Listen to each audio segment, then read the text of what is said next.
22nd verse, it says, "My son, if thou wilt, thou shalt be taught, and if thou wilt apply thy mind, thou shalt be prudent.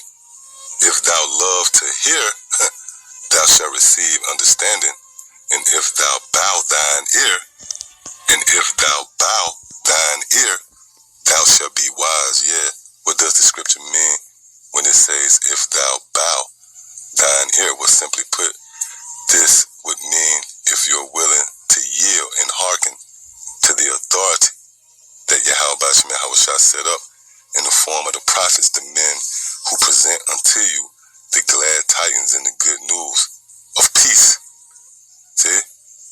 Those of you who ultimately believe on a report. That's what it means to bow thine ear, which is really the ultimate act of humility, in which humility is a quality possessed, that's a trait that's possessed by the Lord's elect. And that's pursuant to the book of Colossians, the 3rd chapter, where it speaks about the qualities of the elect.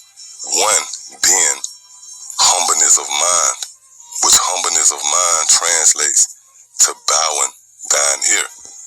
See, again, it says, "If thou love to hear, thou shalt receive understanding, and if thou bow thine ear, thou shalt be wise." Meaning, again, if you are willing to yield and hearken to the doctrine. That's what it means to bow thine ear. Verse 34, it says, "Stand in the multitude of the elders and cleave unto him that is wise," meaning continuing to partake in his wise counsel. That's what it means to stand in the multitude of the elders. Again, it says, "Stand in the multitude of the elders," the congregation.